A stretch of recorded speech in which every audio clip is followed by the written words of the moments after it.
Star Wars: The Rise of Skywalker fan review with spoilers. The thrill is tangible. About 40 minutes into Star Wars: The Rise of Skywalker, there's a little switcheroo where you think that Chewbacca has died. And I believed it. I mean, it's the last of the sequel trilogy, the last of this particular 9-film story arc, and important characters have died already. But Chewie? Could they really kill Chewie? No, thank the maker.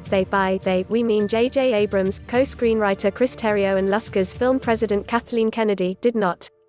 In fact, it's only one more scene, maybe two. Keep in mind I was seeing white hot when I thought my Wookiee pal had bought it, until you see Chewbacca alive, and growling with such ferocity it blows the hair back on Donald Gleason's General Hux. Before moving ahead, please like the video and subscribe. Top trending stories. And that, I think, is the overall message of Episode 9. All the toys go back where they are supposed to go at the end. The movie snaps together like a jigsaw puzzle, a series of concluding beats that seem inevitable and perfect, and designed to please all parties, so long as you don't dwell on the logic too much. Moreover, Chewbacca finally gets that medal denied him by Princess Leia in the throne room of the Great Temple of Yavin a long time ago in a galaxy far, far away, 1977, when Star Wars was a risky film venture from hotshot director George Lucas after American Graffiti, not a project dripping with toy and merchandise opportunities.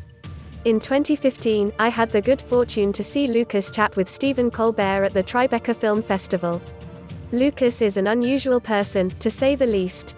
Among other things, he still claims that he spends his days tinkering on experimental films to show his friends so they can laugh at him. But something stayed with me from that afternoon. His primary artistic vision, the words he kept using to express the engine that drives him, is going fast. Speed, more than narrative coherence, may just be his greatest legacy of all. To that end, J.J. Abrams is truly his Padawan. The same, I saw Colbert chat with Abrams at the Montclair Film Festival in New Jersey. During that talk, Abrams confessed he knew that the orange foam that dissolved the metal van in Mission Impossible 3 was bunk science, but only cared that it looked amazing, and it would zoom by so quickly no one would care. The two touched back on this point a few times, turning it into a punchline. Never in Abrams's career has he relied on this methodology more than in The Rise of Skywalker, which doesn't just open with lightspeed but lightspeed skipping. The Millennium Falcon zaps across the galaxy, baddies in tow, zipping through multiple blue tunnels of subspace, with Poe, Finn and Chewie cracking wise, TIE fighters on their tail. A plain of sharp asteroids. A sky full of tall, narrow towers. An enormous space slug ready to gobble them up. John Williams's score crashes along with them, and, yes, this is what they mean when they say, "This movie made me feel like a kid again." Each newly glimpsed setting is gorgeous and the thrill is tangible. Later Rey chastises them. The Falcon, apparently, can't lightspeed skip. But it just did, because our team is the best team. Why bother complaining? Abrams's attempt, with this film, to tie all of Star Wars lore in a bow isn't perfect. A visitation from a dead spirit is classic to the series, but The Rise of Skywalker has two nearly back-to-back moments that deaden the emotional impact of one another. I wish that there was a little more air in between these scenes. Also, Carrie Fisher is in the movie more than I thought she would be, and I have to say it is weird. Maybe it's just because I know her appearances are reanimated from the discarded takes of previous films with computer tech that could land a person on Mars, but I wish it was one scene, not many. To the writer's credit, the script, surely reverse-engineered to match whatever footage they had, basically makes sense. It's a one-time miracle, but I hope nothing like this ever happens again.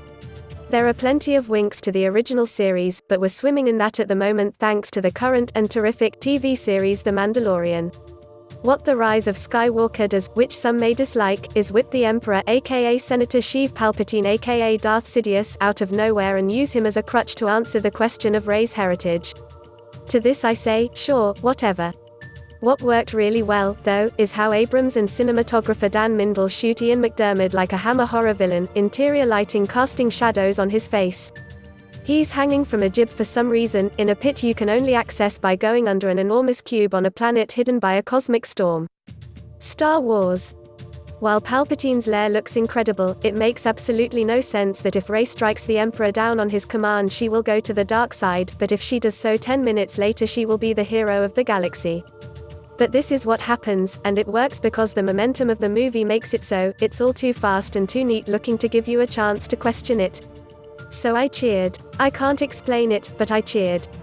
Being a Star Wars fan has, of late, become weirdly factional. A small but extremely vocal subgroup have harassed Rian Johnson, writer-director of The Last Jedi, and some of the new actors his chapter brought in, namely Kelly Marie Tran. Their actions are upsetting and ridiculous, and it has understandably inspired others to protest in favor of the middle film. But even the defensiveness has become extreme. I am glad, in a way, that this is all over now, and hope that, in time, that chatter will seem distant, and we can enjoy these extremely entertaining and marvelously designed films for what they are: rich, nerdy fun with very basic plots a child can follow. Also, Chewbacca is my favorite. Thanks for watching top trending stories. Like the video, don't forget to subscribe our channel, press bell icon for latest updates.